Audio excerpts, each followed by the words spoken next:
This is my best kind of show notes. We didn't touch one of them, not even one of them. I'm not sure which one is Paul Rudd and which one is Lane Green. Final card here is the ultimate outcome. Today is Take Your Dog to Work Day. Or like Scooby-Doo. Without further ado, his debut. Sweet Caroline. Everybody say hello to Sammy. Is it not good?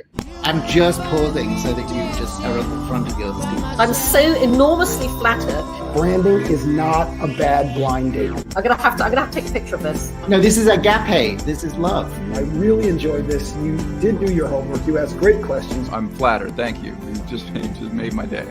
Look at you! You are insane. How did I do that? You're how insane. Did I do that? You're insane. Well, welcome everybody. Happy Monday. Happy Monday. It is May 17th. It is a significant day because it's a day before May 18th. What happened on May 18th? Well, May 18th, 2001, I became a father for the first time. My daughter was born, and in approximately 2 hours and 58 minutes, we will celebrate the fact that she is no longer a teenager, and according to what she tells me, she will no longer be spontaneously moody. I'll believe that when I see it. Marcello Arcele is here from Atlanta, Georgia. Hello to you. And Michael Brito, he loves the intro. And I love you, Michael Brito. Thank you for those kind words. Well, I hope you are well. I am apparently doing very well, so much so that, it's Monday. So Monday is Fat Blogging Day. It is the day when I get to tell you how much weight I lost, or in this case, gained from 181.1 to 183.1. 2 pounds of joy, of happiness, of hope, positivity, and optimism. And if there's time left over, a little bit of marketing. Bob Farnham says, rock on. I will rock on, Mr. Farnham. And we are going to rock tonight because, well, it's National Graduation Tassel Day. So, move that tassel from the one side to the other. May 17th, this past weekend actually was, well, not a tassel day, but my son's senior prom. There he is, 4 from the left. As I was saying to people, it's good to be back to a sense of normalcy in our town of Westport, Connecticut. And there he is, that good-looking boy. He clearly takes after his mother. The good looks, the physique, the brain, the charm, the personality. You name it, he has it. And I thank his mother for it. Well, let's get on with more in the show because today, on Friday, last Friday, Bob Berg, and on Monday, Bob Cialdini. It is a Bob Burger. My cup runneth over, truly, from the go-giver to the godfather of influence, the father of influence, the man who wrote the book on the subject, and I mean literally wrote the book on the subject. Tomorrow, Peter Katz, Andy Storch on Wednesday. Anne Fatini, Iconomopoulos. I almost got it right. Can't wait for her to come in. But today we focus on influence. We don't just focus on influence and influencer, but we focus on psychology and we focus on persuasion. In other words, really going a little bit deeper, a deep dive to understand the power of influence and hopefully influence done right.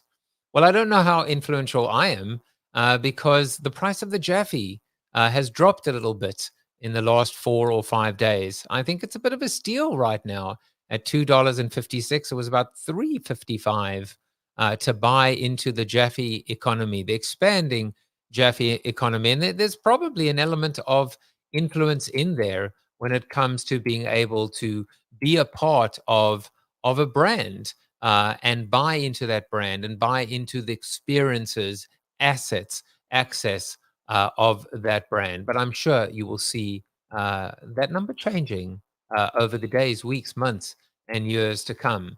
Well, I didn't get to wish happy birthday to everyone, but I do have to call out my friends Howard Zev, Mark Uriah, and of course, my brother-in-law, Jacob Nielsen, Jakob Nielsen, as they say in his Danish tongue on Friday.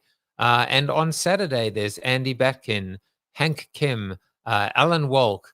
On Sunday, Mark Fraser, Kelly Fabian, and unfortunately, Molly Parsley, who passed away.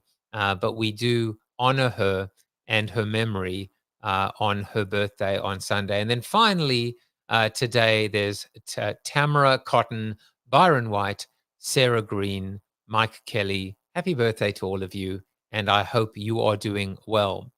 Well, let's get into our seated soliloquy. And the seated soliloquy, not surprisingly, especially given my incredible guest, well, the seated soliloquy, of course, is called Influence. When you get to talk to the godfather of influence, Bob Cialdini, and this is, as I was saying earlier, back to back after talking with the go-giver influencers, Bob Berg, it is best to have one's influencer ducks in a row in advance because school is in session. Bob Cialdini's book, Influence, has sold over 5 million copies. Does that make it influential? Well, of course it does, but not solely from the sales of the book.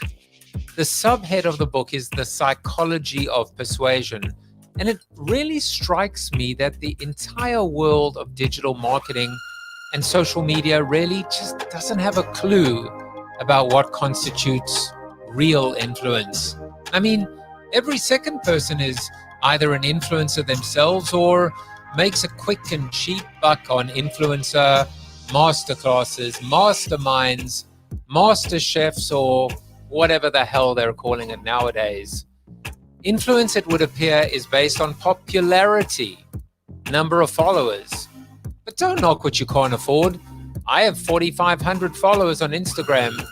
Evidently, I'm less influential than someone with 45,000 followers and more influential than someone with 450.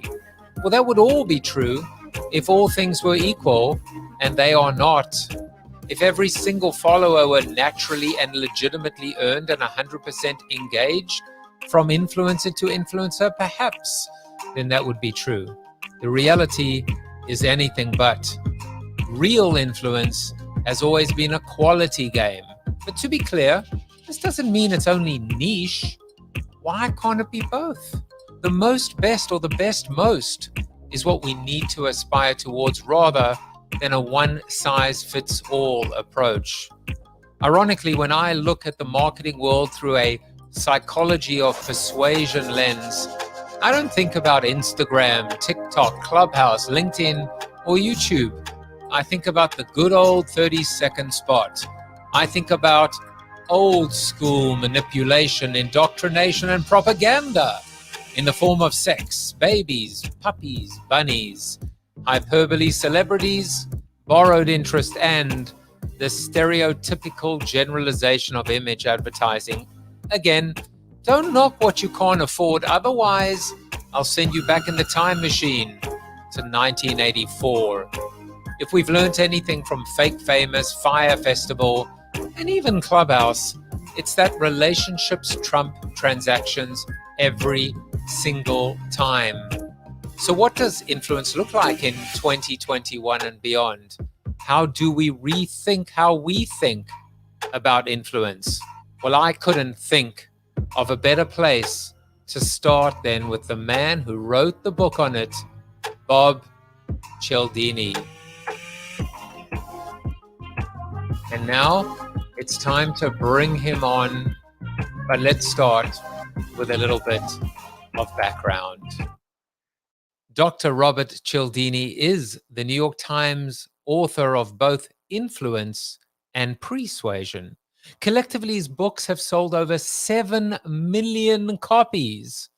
He's spent his entire career designing, conducting, and publishing scientific research on the psychology of what leads people to say yes to requests. And he said yes to mine, so I guess maybe I'm influential. Dr. Cialdini is a popular keynote speaker for corporations and governments alike. His newest book, The New and Expanded Influence, just came out to, of course, great reviews. Please welcome the godfather of influence, Dr. Robert Cialdini. Maybe I should call him the godfather of soul and the godfather of influence. Welcome, Bob. Hello, Joseph. Good to be with you and your Please. followers. Yeah, well, my disciples, my followers, I don't know, maybe it's my mother-in-law, as long as they trust me, right?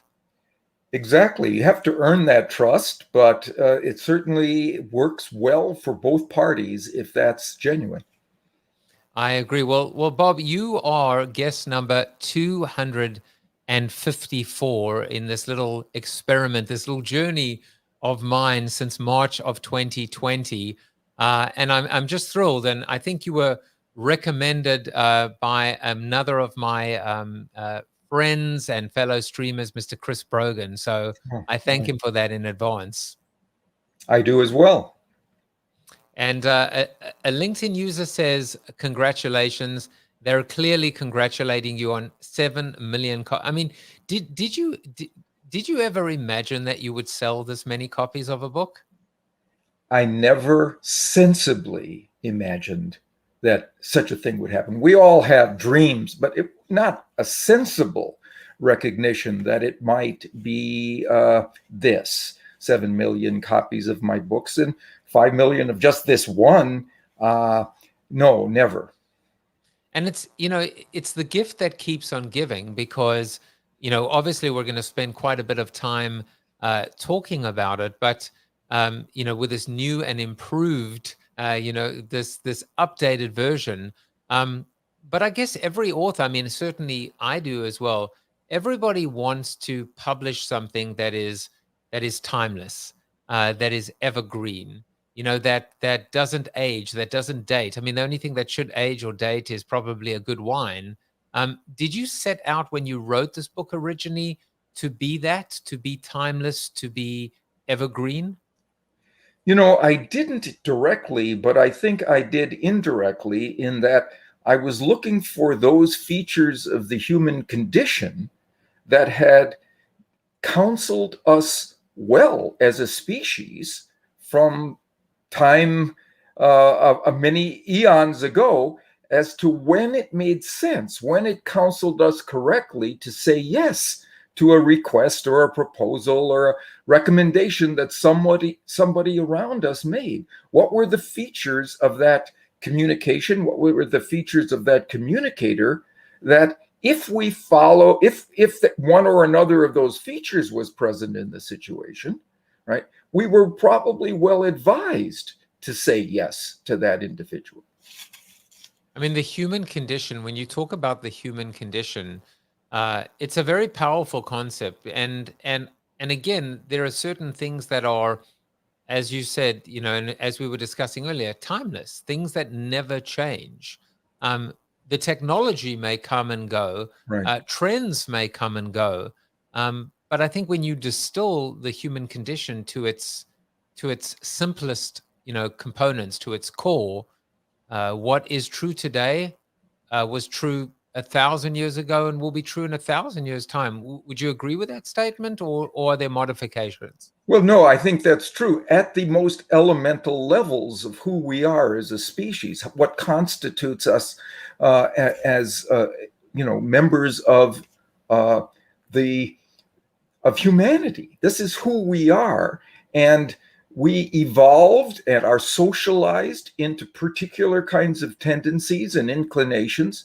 That's what represents us, essentially. It's odd in this regard. People say that my book Influence is the Bible of e-commerce, even though it was written before there was e-commerce. How could that possibly be? How they would say, how did you look forward and see such a thing? I didn't look forward. I looked back. I look back at those things that have always driven us in fundamental, elemental, even primal ways to decide when to say yes, to decide how to choose. Those things that have always been part of who we are as a species. Yeah. I found a quote earlier about influence that talks about the past, present, and future. And I think it might have actually come from Nietzsche. If I find it again during this during tonight's show, I will bring it up. But I love what you just you're almost reframing this idea that says if you want to be able to tell the future or predict the future, all you have to do is look back into the past, learn from the past, right? Live in the present in order to plan for, even predict the future. That's right. If we go below the surface, on the surface, there's change all around us. And certainly the technological change that you described is burgeoning and flowering all around us at a point that it's hard to keep up with it. But beneath the surface, at the level of those things that we have evolved and are socialized to pay attention to as cueing us into good choices, those haven't changed over eons. Well, things like I claim there are 7 principles of influence: responding to authority information, true authorities, responding to social proof, what the people around us like us are doing, responding to scarcity, what is rare or scarce or dwindling in availability that we would want to possess. For these reasons, people are still moving in those directions because they've always been the things that have moved us in the right direction. I saw an article that in a journal article, an academic journal article, these researchers looked at 6,700 e-sites, platforms for various kinds of commercial activity. And they did A/B tests to see which factors inside those platforms, inside those sites, were most likely to drive people into conversion from a prospect to a customer.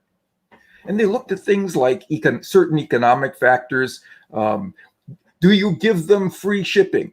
They looked at things like technological factors. Is there a search function so you can move around inside the site? They even looked at certain persuasive factors like, is there a call to action line at the end of your appeal? They looked at 29 of those. The top 6 were 6 psychological principles of influence. They are still the ones, no matter what the platform is, that drives people in the directions of assent to requests. So I'm gonna state that influence is platform and technology agnostic. That's right. I claim that these principles of influence are the universals of influence. These are the ones that work across the widest range of situations or settings or audiences. So I want to go back into the past because, I'm now going to add a new title, not just the Godfather of Soul, not just the Godfather of Influence, but fortune teller as well, predictor of the future. But we're going to go back and we have to, by the way, I just found that quote. Here it is. It is Nietzsche. And Nietzsche said, the future influences the present just as much as the past. Yeah. I very much, I didn't know that quote, but I'm very much aligned with it in the sense that we're seeing research to indicate things like expectations have those effects. Those things that are in the future have those effects on what we do in the present in the same way that histories and memories and experiences from the past influence our choices in the present. Okay, so I did want to go back into the past, and we have to go all the way back to, believe it or not, 1984, and this became my fun facts about you, Bob. 1984. Now, I am not very good at math, so I needed a calculator to help me work out that is 37 years ago, which is when Influence came out.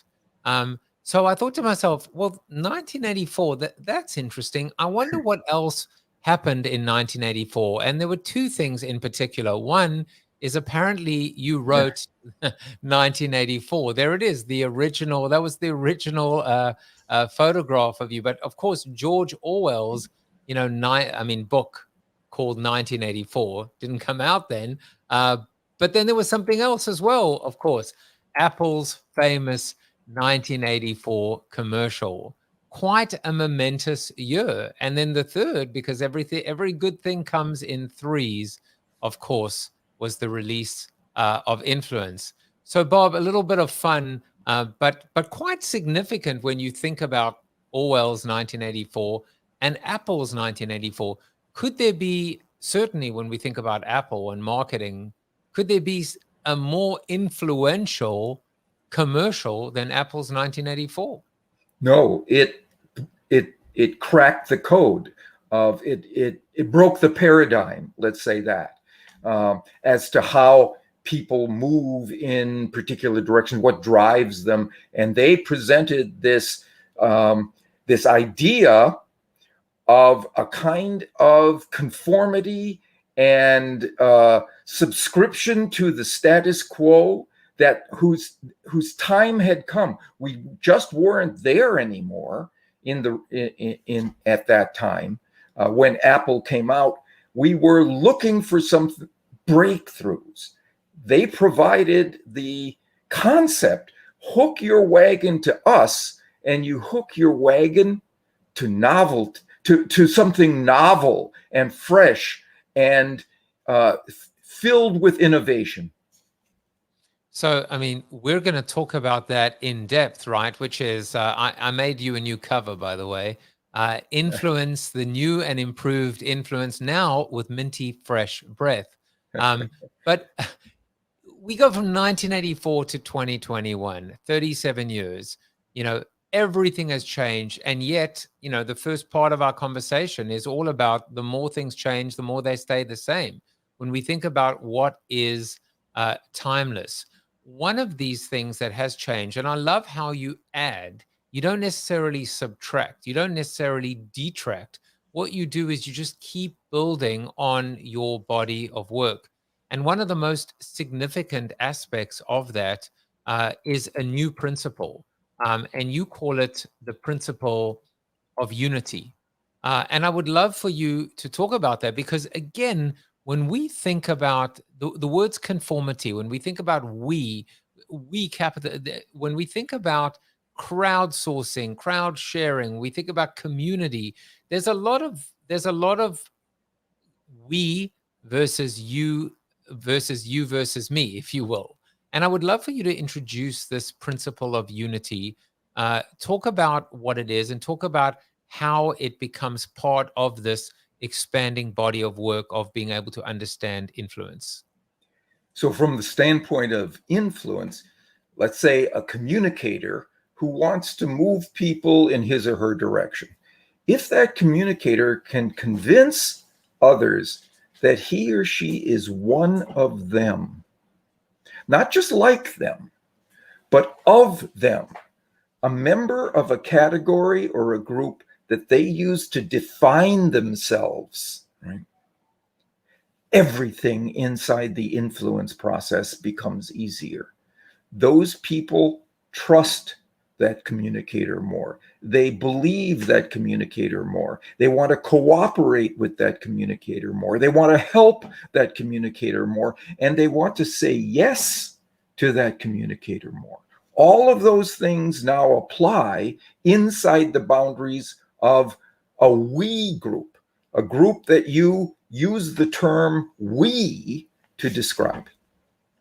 Now, you use this beautiful saying, not similar to others, but of others. We are cut from the same cloth. You see yourself in me, I see myself in you. There is this idea that we are part of something bigger, maybe a movement. It would be impossible, and we can talk about this intellectually and we can talk about this strategically, when we think about the phenomenon that was Donald Trump, the ability to do exactly what you said, right? Which is I am like you, I am of you, you are of me.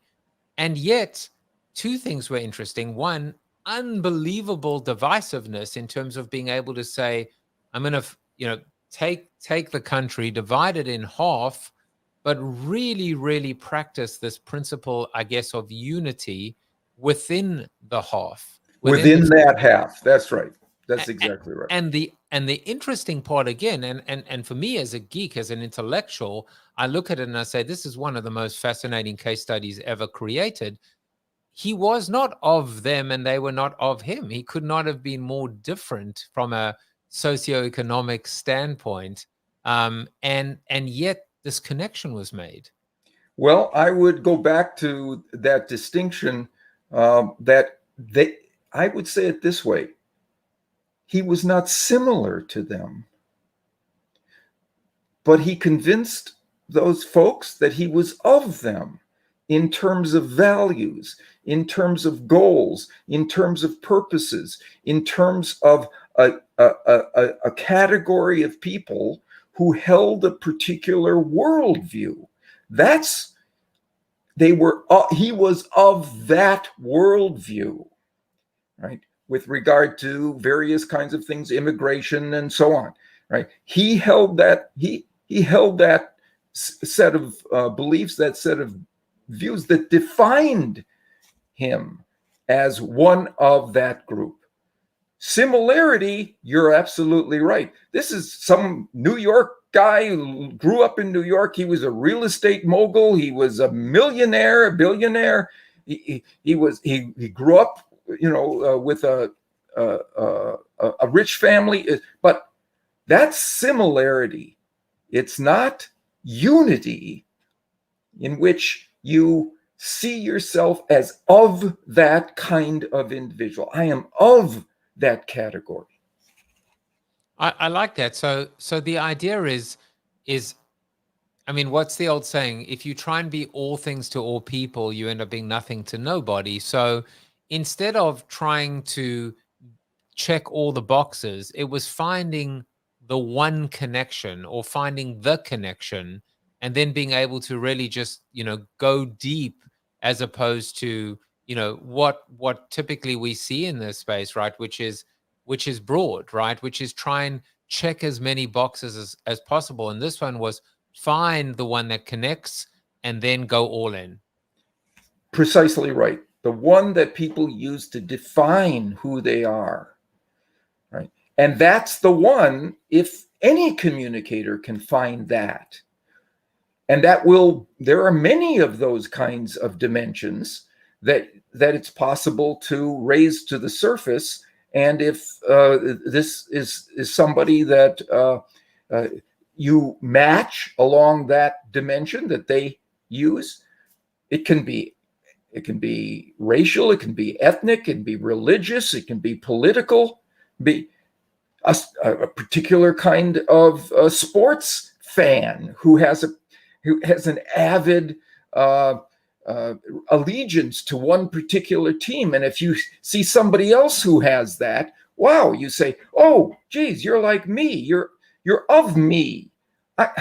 Here's something that happened to me a while ago. I grew up in Wisconsin, in a state where the NFL football team is the Green Bay Packers. That's the hometown team in Wisconsin. Well, I was reading a newspaper article that said that there are two celebrities, Justin Timberlake and Lil Wayne, who are avid Green Bay Packer fans. Joseph, I immediately thought better of their music. And I wanted them to succeed in the future. They were of me.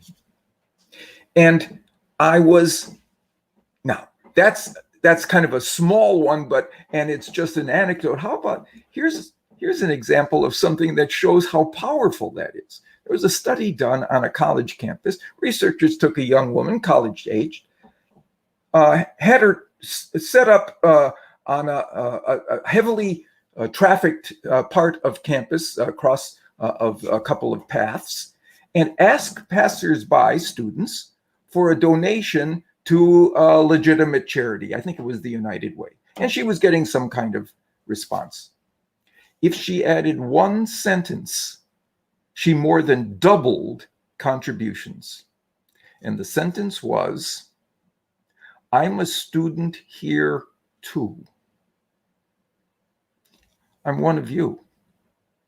I'm a blue devil or a red devil or a sun devil or whatever devil, or, a Spartan or a Trojan. I'm of you."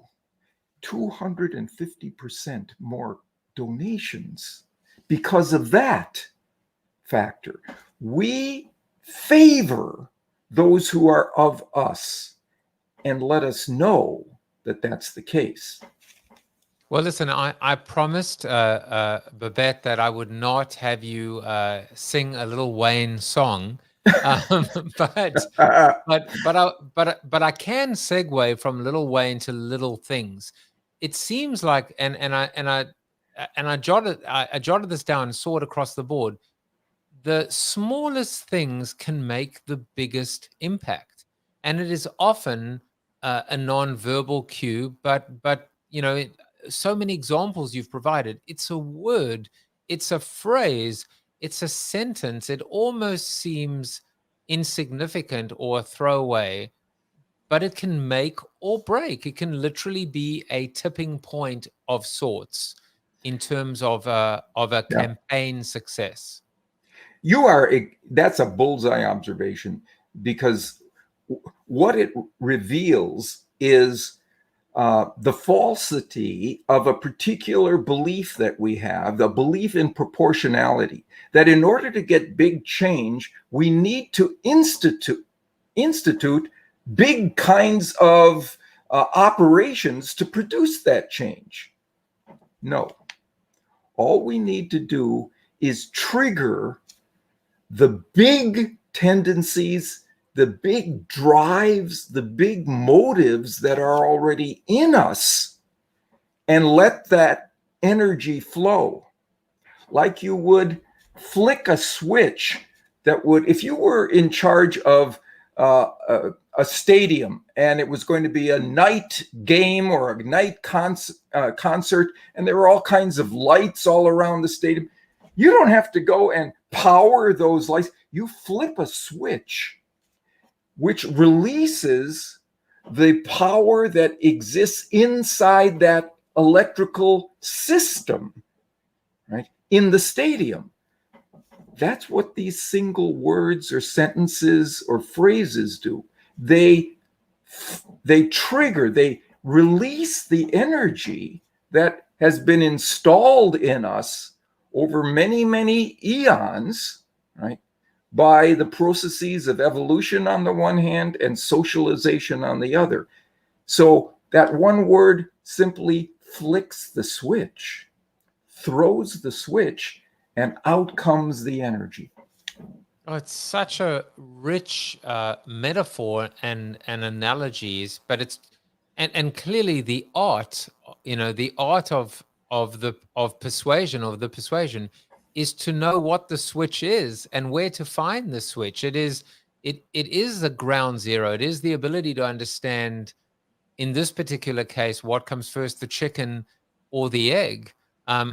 Is there always one, or are there multiple switches? There are multiple switches. And there was one thing I really liked about your soliloquy on influence, is that you said, it's never one thing. There are multiple causes that bring things about. And I had a friend who, he's a marketing professor. He's retired now, but a marketing professor at a large state university. And he set about to find the single most effective influence strategy, the single most powerful influence approach, right? And he spent 2 years in the process. I saw him at a conference a while ago, and he stopped me. He said, "Bob, I found it. The single most effective influence approach is not to have a single influence approach.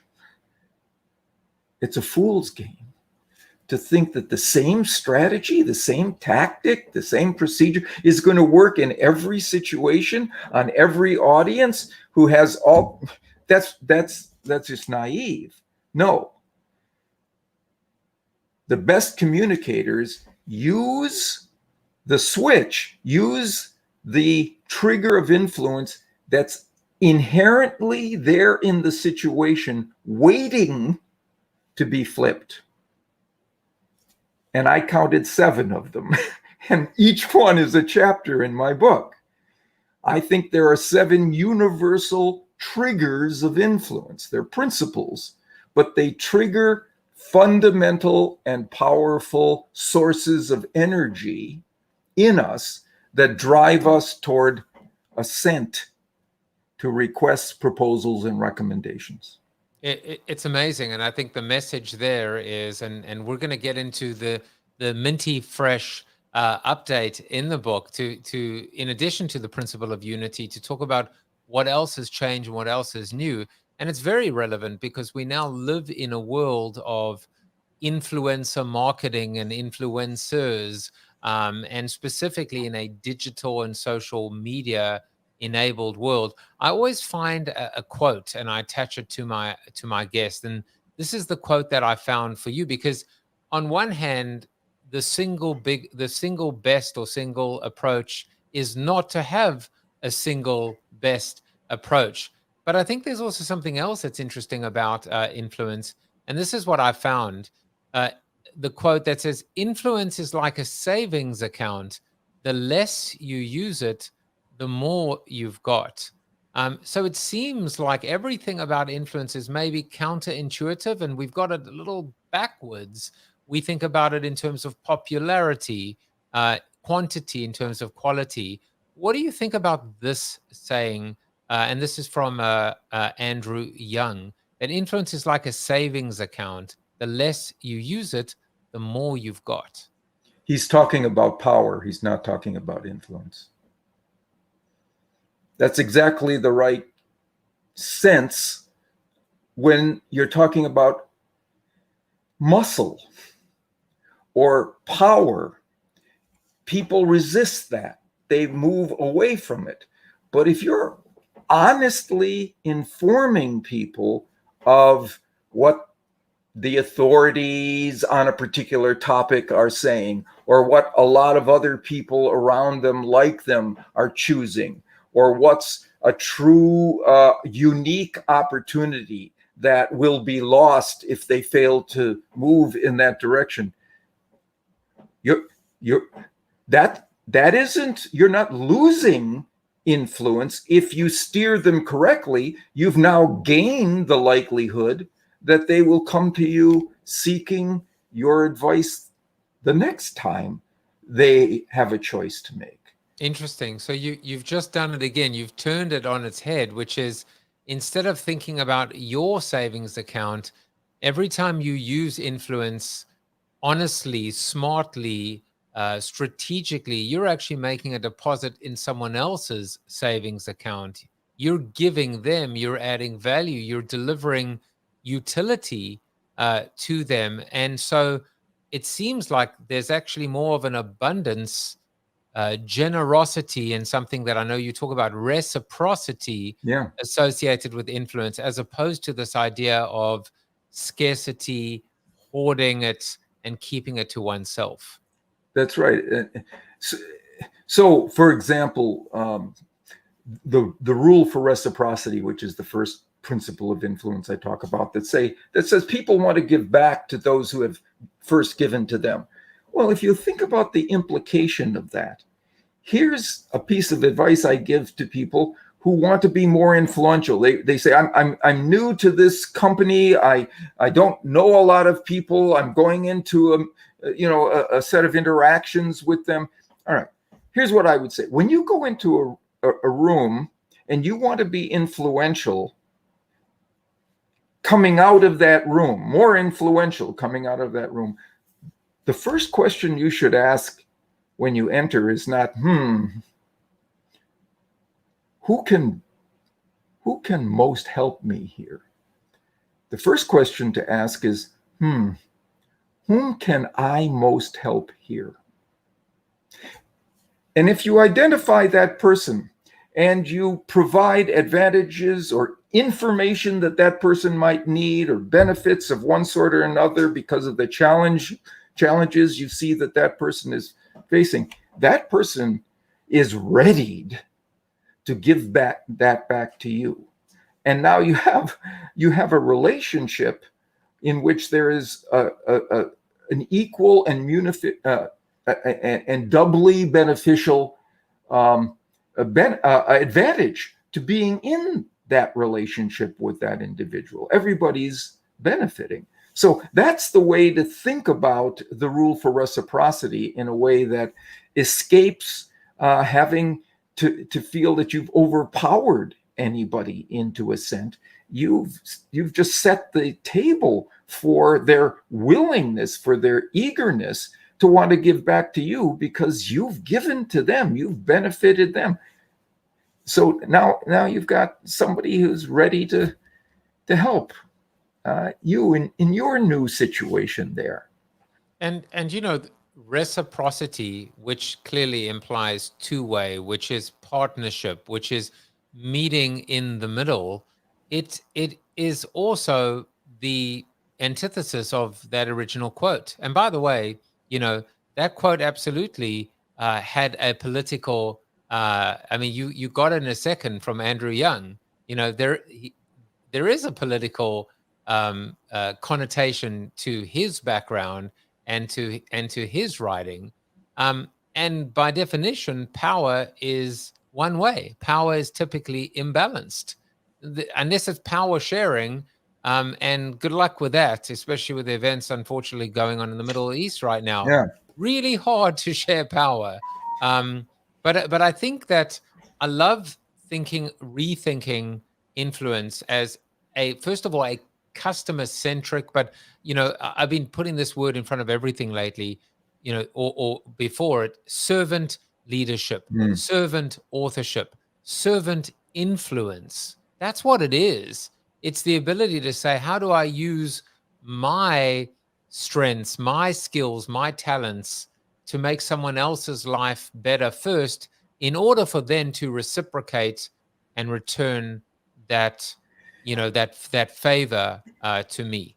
And it strikes me that we get to hone that truth even further by recognizing what, in my view, is the single most important trait to make someone influential. It's empathy.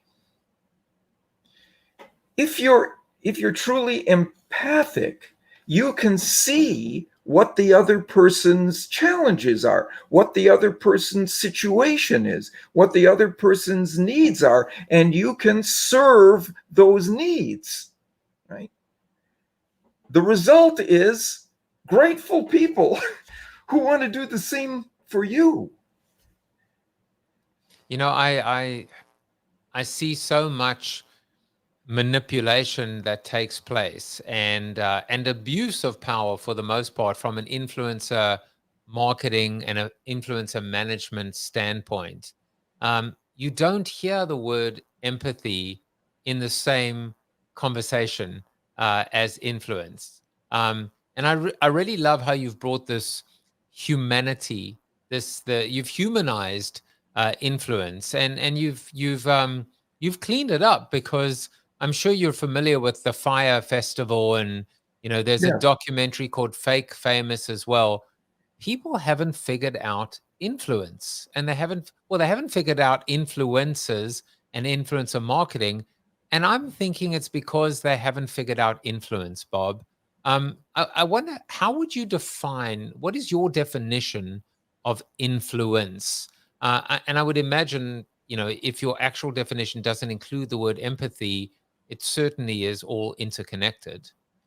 So I would say it's the ability, the capacity to move another in the direction you are requesting, right? And if you're going to do it ethically, in the direction that will serve their interests in that process. So and there it is, right? It is a traditional definition, but one that has a counterbalance, which is again ethics. And the ethics of influence is something that absolutely needs to be in every single conversation. Now, we talk about disclosure, we talk about transparency, we talk about I don't even know if they're necessarily ethics as much as it is governance, maybe is a better word, but I prefer ethics. I prefer a code of conduct.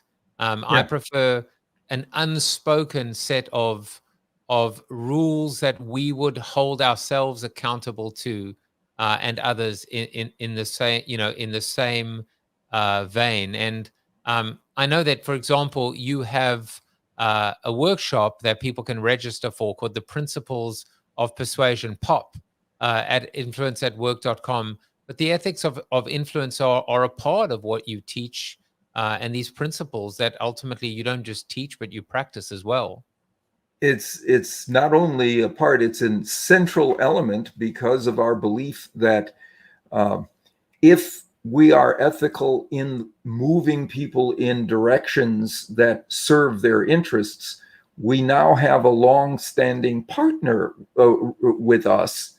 And we get to feel good about ourselves in the process of moving them there, because it's serving their interests as well as ours as we see that. But we have to be sure that nobody's being exploited in this, that we're identifying what it takes for them to make a wise choice, and we're giving them evidence of what that might be by using one or another of these principles of influence, only where it naturally exists in the situation. If there's true authority with regard to a direction to take, then and it's our job then as an influencer to move people by showing them the evidence of what the experts are saying here, for example. That's just one of the principles.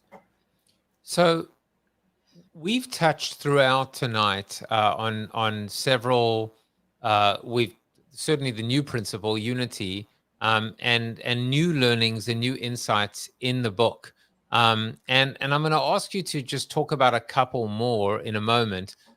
But something that was, gnawing on me or nagging on me, which is, as a South African, I am, I can testify to everything you said being true, which is when I meet another South African, we're connected. We're brothers from another mother. We are of us, even though we may not be similar at all. We may not even necessarily lean in the same political direction. We may be in different industries, but suddenly the accent, from across a crowded room, on vacation, even someone that you might be arguing with in a checkout line, suddenly you're like, wait a second, is that South African? But I'm going to ask you a different question, which is when I came to the US, I found something else. I found a little interesting, almost inverse of that, which is I would meet South Africans that would almost push back against that, and almost, the unspoken narrative was, if you think I'm going to give you a break, or if you think I'm going to hire you, or if you think I'm going to give you another interview or do you a favor just because we have an accent, you've got another thing coming. And I wonder, what do you do in that situation? What happens in a situation when people actually are so uncomfortable in the hour, in this unity, that they almost create disunity? How do you counter the counter? Yeah, that's a good observation. I haven't encountered it myself, but I certainly believe that you experienced it. But I think what you get to do is to search for those things that these individuals are using now to define themselves, right? I think if you've met them here in the U.S., they might be saying, "Look, I'm going to be a U.S. Representative now. I'm going to represent things as they are now, right? Based on what I want out of our interaction, and it may be quality, it may be efficiency, it may be honesty, it may whatever it might be that they're looking for, and then show them that you share that with them." I have an acquaintance who says he's gotten 3 better jobs in a row by using this little strategy when he goes into a job interview. You know, you usually go into that situation, there's an evaluator or maybe multiple evaluators there. And he said he was failing to get better jobs because he would go in and he would say to them, "I'm so glad you invited me here. I want to answer all of the questions you would have about me. You know, feel welcome to answer any of those questions." That wasn't working. Then he added once again, he added one sentence. It was a question. "But I'm curious, what was it about my resume that got you to invite me here?" Right? And they would reveal what was important to them about the interaction and the relationship they wanted with him. Right? And he said sometimes if there was multiple, they would give different answers. Well, it's the experience you've had in this field, or it was your training, or it's your traits that we see that you have, whatever it was. And they'd start to argue with one another about, but the key was that they would go on record and tell him what it was that got them to invite him to that session. And then he knew what to go to, what to talk about, what to embellish that they might not know along that dimension. It's just terrific. I mean, it's curiosity, and the power of curiosity. But again, what strikes me is it's a flick of a switch. But this time the flip is a lever, and it's not about it. And by the way, let me take a quick step back. When I was almost, drawing on the South African connection, there was a laziness. There was a laziness. Maybe the expectation was on my part that they would give me a break when I hadn't earned it. And as you were saying that, a little light bulb went off for me. Let me give you a light bulb. There's a light bulb for you. And the light bulb was what I'd failed to recognize is who gave them their break. Maybe no one gave them their break. Maybe they didn't have a fellow South African that was there to help. And so what I needed to do in that situation was understand their origin story, their pain points, and be able to connect where I was to where they were. And I think that would have made the difference at the end of the day. Precisely. It's empathy again. Where do you have a need? Where do you have a challenge that I can represent myself honestly as assisting with? Right. And by the way, and I'm just gonna for those of you that, I mean, if you haven't already ordered the book, the new and improved, the minty fresh breath, what are you doing? Why? It's new and expanded, and it has, I mean, I literally think there were 65 points on this on this 2 or 3 or 4 or 10 pager, and each story was more fascinating than the previous one. But going back to the story of going on record, same point, Bob, which is this idea of I'll answer any questions you have, whatever questions you have for me, I'm ready for. I think that makes it about you. I mean, it makes it about saying, I've done my homework. I've learned everything off by heart. I've got the Cliff Notes version. I'm ready. I've done all the role play. It's not about the interviewer. But when you flip it and you make him, to use your quote, what a great quote, go on record, you're actually just making it about them. And that disarms them. Yeah. Fantastic. No, I think that's really, this is a lot of fun. I'm enjoying this, I have to say. I love that. So am I. So am I. We could do it. We could do it again. In fact, you can be my official new co-host if you like. No, I just love it. And I think that what's so important for me is that it's a treat. It's a treat to meet last Monday Joe Pine, who wrote The Experience Economy before experiential. He basically coined the term, as you did, with influence, at least from a marketing standpoint. And what I love is I've always believed that you have to understand the origin. You have to look back in order to project forward. The industry needs you so much right now, and needs this book so much right now, because the industry is lost and dazed and confused and not really sure how to implement influencer marketing.